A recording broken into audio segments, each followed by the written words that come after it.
Before we begin, my friends, keep in mind that this video contains massive spoilers. If you don't want to get spoiled, then still keep watching, please. Imagine sacrificing your mind, your body, your very existence, all for someone who isn't even your biological child. Now stop imagining, because one character already did this. His name? Bartholomew Kuma. In a medium filled with absent fathers, terrible dads, and parents who traumatize their kids, Kuma stands apart as something truly special. A man who gave up everything, not for power, not for revenge, not even for the revolution he dedicated his life to, but for a little girl with pink hair who wasn't even his blood. Today we're diving into the most overlooked father-daughter relationship in all of anime, one so powerful it might just make you question what being a parent really means. Because Kuma didn't just protect Bonney, he literally destroyed himself from existence to ensure her safety. This is the story of how a former tyrannical king became the most selfless father figure anime has ever seen. And trust me, by the end of this video, you'll never look at this guy the same way again. Before we get into the father-daughter dynamics that will absolutely wreck you emotionally,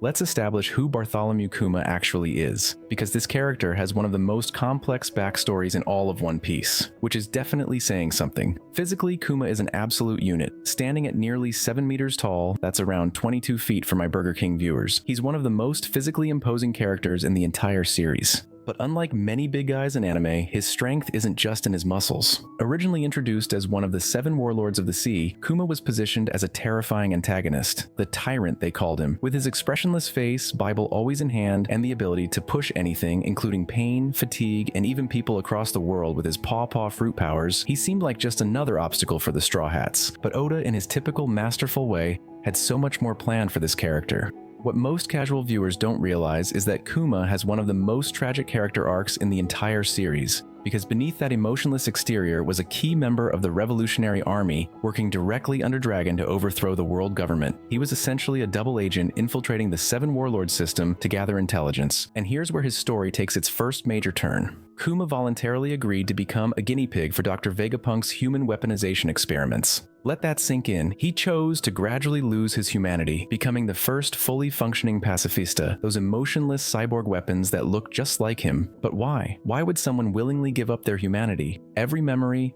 every emotion, every shred of what makes them who they are? The answer lies with a pink-haired girl named Jewelry Bonney. When Bonney was first introduced during the Sabaody Archipelago arc, she seemed like just another member of the worst generation, that group of rookie pirates with bounties over 100 million berries. With her massive appetite, age manipulation abilities, and generally chaotic energy, she was memorable but didn't seem particularly deep. Little did we know that Oda was playing the long game with her character too. Bonney's devil fruit abilities allow her to manipulate her own age or the age of others. She can appear as a child, a young woman, or an elderly person, which proved useful not just in combat but in infiltration. But this power serves as a beautiful metaphor when you understand her connection to Kuma, because their story spans her entire lifetime. What we eventually discover is that Bonney is actually Princess Jewelry Bonney of the Sorbet Kingdom, the very same kingdom where Kuma, yes, our Kuma, once ruled as king. Now let's talk about the biggest revelation that floored the entire One Piece community. Bonney is not Kuma's biological daughter. She was the child of a severely ill woman whom Kuma fell in love with after becoming king. When the kingdom was suffering from a terrible plague, Kuma ventured out to find a cure for his people, including Bonnie's mother. Tragically, by the time he returned with the cure, her mother had already passed away. On her deathbed, Bonnie's mother asked Kuma to take care of her daughter, and Kuma, despite having no blood relation to this child, took her in and raised her as his own. This wasn't just a minor commitment. In a world as dangerous as One Piece, with Kuma's position as both king and secret revolutionary, taking in this child meant adding an enormous vulnerability to his life. Yet he did it without hesitation.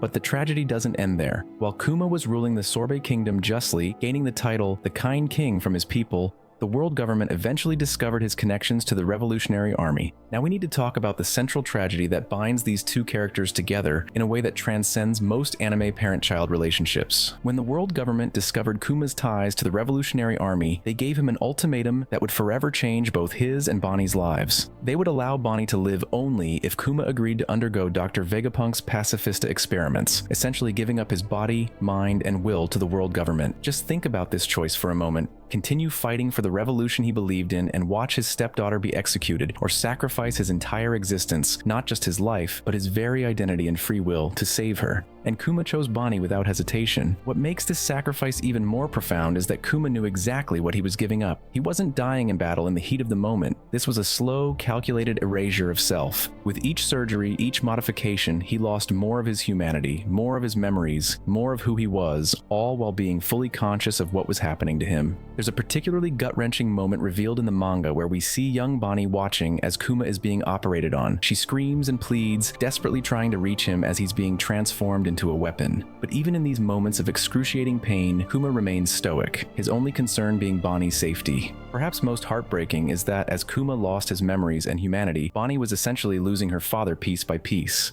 Each time she saw him, less of the man who raised her remained, until eventually he recognized her no more. This isn't just a father dying to save his child, a common enough trope in fiction. This is a father being erased atom by atom, memory by memory, while his child watches helplessly. And yet, even as the last fragments of his consciousness faded, Kuma made one final decision that proves just how deeply his love for Bonney ran. Even after losing almost all of his humanity and becoming essentially a programmable weapon, Kuma somehow managed to execute one final act of free will that has become legendary among One Piece fans. He programmed himself, or convinced Dr. Vegapunk to program him, with one last mission before his consciousness disappeared completely, to protect Bartholomew Kuma's daughter. This is why, years later during the Sabaody Archipelago arc, we see a seemingly mindless pacifist Akuma approach Bonney, who was disguised as a child at the time. While everyone believed he was going to attack her, he instead whispered something to her, something we as the audience weren't privy to at the time. What did he say? Most likely a warning, a final message, or perhaps the location of something important. Whatever it was his final act as a father, a last attempt to protect his daughter, even when he barely remembered who he was anymore. And then, there's the ultimate evidence of his love. When Kuma was fully weaponized and under world government control, he was ordered to defend Mary Joise, the holy land of the celestial dragons, as essentially a slave. For years he stood there, allowing celestial dragons to abuse, mock, and even set him on fire for their entertainment.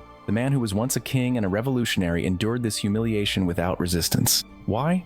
Because resistance would have meant breaking his agreement, which would have put Bonney back in danger. Every burn, every kick, every humiliation he endured was another silent testament to his love for her. In a sense, each moment of his enslavement was another "I love you" to the daughter he could no longer remember. And what about Bonney? Her entire life after Kuma's sacrifice has been dedicated to somehow saving him, or at least avenging what was done to him. Her infiltration of Mary Joise, her confrontations with various powerful figures, all of it was driven by her desire to somehow save the father who had already sacrificed everything for her. The pain in her eyes when she sees what's become of him, that's not just a character feeling sad, that's Oda showing us what true love between a parent and child looks like, even when they're not related by blood. Now, let's put Kuma's fatherhood in context by comparing him to other anime fathers. We've got plenty of terrible dads in anime. Gendo Ikari from Evangelion using his son as a tool, Endeavor from My Hero Academia abusing his family, or Ging Freekes from Hunter x Hunter who basically abandoned Gon. Even the good anime dads often just die like Minato Namikaze or Hughes from Full Metal Alchemist. What makes Kuma stand above them all is the nature of his sacrifice. Most anime fathers who sacrifice themselves do so in a moment of crisis, dying heroically to save their child. While noble, these are split-second decisions made in the heat of the moment. Kuma's sacrifice was sustained over years, each day making the conscious choice to endure more pain, more erasure, more degradation, all while fully aware of what was happening to him. And let's not forget the most important part. Bonney wasn't even his biological daughter.